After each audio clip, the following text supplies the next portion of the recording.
Hello बच्चों, मैं आ चुका हूं एक नए वीडियो के साथ। और आज का जो वीडियो है उसमें डेरिवेशन क्या करने वाले हैं। Derive the expression for potential energy of electric dipole in uniform electric field. Discuss the condition of stable and unstable equilibrium. बच्चों, इससे पहले वाली वीडियो में मैंने आपको समझाया था कि अगर कोई electric dipole uniform electric field में रखा है तो उस पर कितना टॉर्क लगता है बच्चों, P E sine theta. This is the torque acting on the electric dipole. ठीक है ना।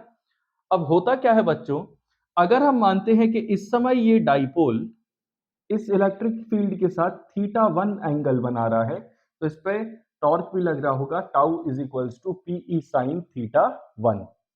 बच्चों, ये टॉर्क चाहता है कि ये dipole in the direction of electric field align हो जाए। मतलब ये पॉजिटिव चार्ज है, ये negative charge. Electric field negative charge पे इस डायरेक्शन में फोर्स लगा रही है, पॉजिटिव पे इस डायरेक्शन में। तो ये इलेक्ट्रिक डाइपोल को चाहती है ये ऐसा आ जाए, थीटा कितना हो जाए बच्चों, जीरो। ठीक है।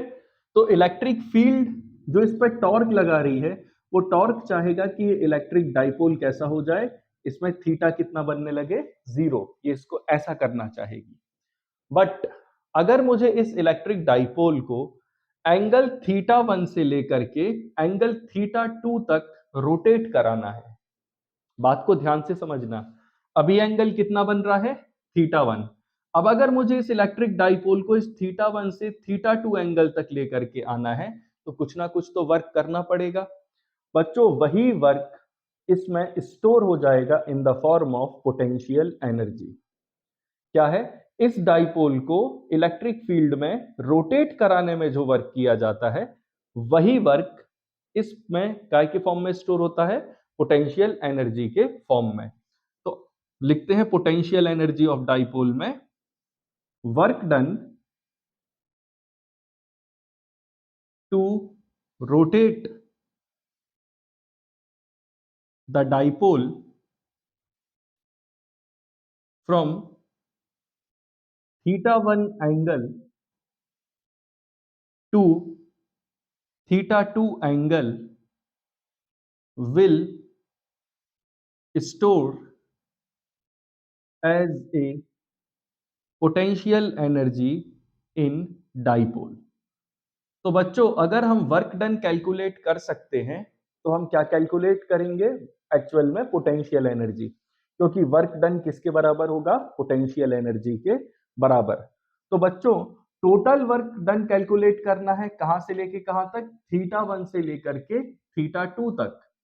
तो हम क्या करेंगे, स्मॉल वर्क को कैलकुलेट करेंगे।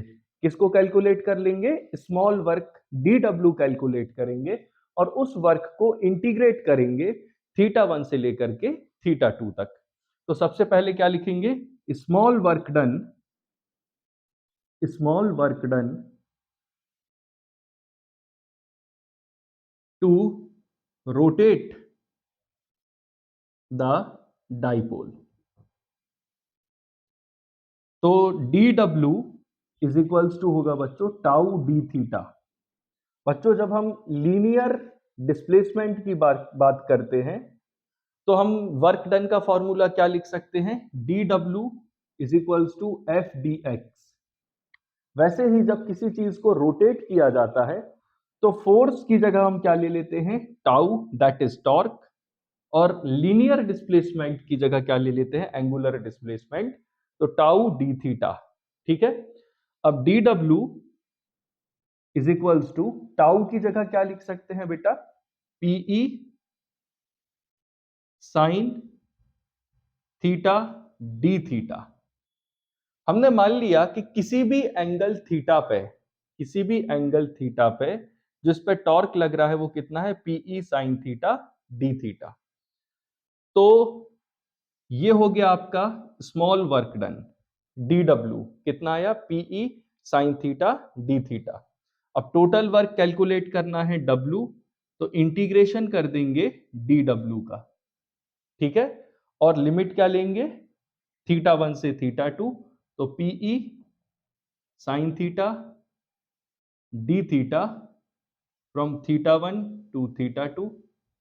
ठीक है, तो पीई कांस्टेंट है, एक डाइपोल मोमेंट और दूसरा इलेक्ट्रिक फील्ड कांस्टेंट है, तो इंटीग्रेशन होगा sine theta D theta from θ1 to θ2। बच्चों इंटीग्रेशन ऑफ साइन थीटा क्या होता है? Minus cos theta. तो यहां PE as it is, integration of sine theta is minus cos theta, limit जाएगी θ1 से लेकर के θ2 तक। अब क्या करेंगे? W is equals to minus PE, upper limit θ2 minus lower limit θ1, cos θ2 minus cos θ1। So this is the work done, minus PE cos θ2 minus cos θ1। आप चाहे तो इसको नेगेटिव साइन बाहर लेकर के भी लिख सकते हैं, तो वर्क क्या आएगा? PE cos θ1 minus cos θ2, ऐसा भी लिख सकते हैं, PE cos θ1 minus cos θ2। ठीक है, तो आप लोग इसे नोट कर लो। तो बच्चों ये रहा formula, W is equals to minus PE cos θ2 minus θ1, minus sign common लेके लिखे तो पीई कॉस θ1 माइनस कॉस θ2। बच्चों यही वर्क क्या बन जाएगा? Potential energy, that is PE cos θ1 minus cos θ2। बच्चों आप इमेजिन करें कि अगर इलेक्ट्रिक डाइपोल जो है, जो इलेक्ट्रिक फील्ड में रखा है, this is electric field E vector, और ये डाइपोल ऐसा रखा हुआ है यहां पे, और ये पहले से 90 डिग्री एंगल बना रहा है, ये माइनस क्यू, ये प्लस क्यू, ये electric dipole moment P vector, और ये एंगल बना थीटा इज इक्वल्स टू 90। तो θ1 कितना है बच्चों? पहले से कितना एंगल है ये? 90। कितना है? 90। और इसको 90 एंगल से कुछ दूसरे एंगल तक हमने अगर घुमाया, मानते हैं वो θ2 है, suppose this is the new angle θ2, तो θ1 की जगह अगर हम 90 रख देते हैं और θ2 की जगह एनी एंगल थीटा, तो यहां पे PE that is potential energy आएगी, PE cos 90 minus PE cos theta. तो cos 90 क्या होता है बच्चों? 0, तो पोटेंशियल एनर्जी आ जाएगी माइनस पीई cos थीटा। अब यहां पे आप देख रहे हैं पीई cos थीटा, ये कौन सा प्रोडक्ट होगा बच्चों? डॉट प्रोडक्ट होगा। ये कौन सा प्रोडक्ट है? Dot product A B cos theta. इसे लिख सकते हैं A vector dot B vector. तो यहां क्या लिख देंगे? Minus P vector cross, sorry, dot E vector. बच्चों अगर हम यहां पे पीई cos थीटा ले लेते हैं, ठीक है, अब हम देखते हैं स्टेबल और अनस्टेबल इक्विलिब्रियम की कंडीशंस। बच्चों ये है पोजीशन ऑफ स्टेबल इक्विलिब्रियम। बच्चों अगर थीटा 0 डिग्री होता है, ठीक है, अगर थीटा कितना हो जाता है? 0 डिग्री, तो उस केस में पोटेंशियल एनर्जी कितनी होगी? पोटेंशियल एनर्जी का फॉर्मूला क्या है बच्चों? Minus PE cos theta. अगर थीटा 0 डिग्री है बच्चों, तो पोटेंशियल एनर्जी क्या हो जाएगी? माइनस पीई, क्योंकि कॉस 0 क्या होता है? 1। तो जैसे ही माइनस पीई होगी तो पोटेंशियल एनर्जी क्या है? 0 डिग्री पे मिनिमम पोटेंशियल एनर्जी है। अगर पोटेंशियल एनर्जी मिनिमम है तो कौन सा इक्विलिब्रियम है? Stable equilibrium. अगर थीटा 180 डिग्री है तो पोटेंशियल एनर्जी कितनी आ जाएगी? Minus PE cos 180। कॉस 180 क्या होता है? -1। तो minus P E into -1 that is equals to P E. तो ये क्या होगा बच्चों? Unstable equilibrium. इसको आप ऐसे समझें, अगर ये इलेक्ट्रिक फील्ड लाइंस हैं इस तरीके से, this is E vector, and यहां पे इलेक्ट्रिक डाइपोल रखा है, यहां चार्ज है माइनस क्यू, यहां प्लस क्यू, और इनके बीच का डिस्टेंस है 2a। तो बच्चों ये नेगेटिव चार्ज पे इस तरफ फोर्स लगेगा, कितना लगेगा वो? Q E vector, negative sign, यहां पे जो फोर्स लगेगा वो लगेगा Q E vector positive sign. जब इस पर इक्वल और अपोजिट फोर्स लग रहे हैं, इस डाइपोल को ऐसा खींच रहे हैं ये दोनों फोर्सेस, तो ना ये इस तरफ जाएगा ना ही इस तरफ। तो इस तरफ ये जो कंडीशन है ये क्या है बच्चों, स्टेबल इक्विलिब्रियम की कंडीशन है।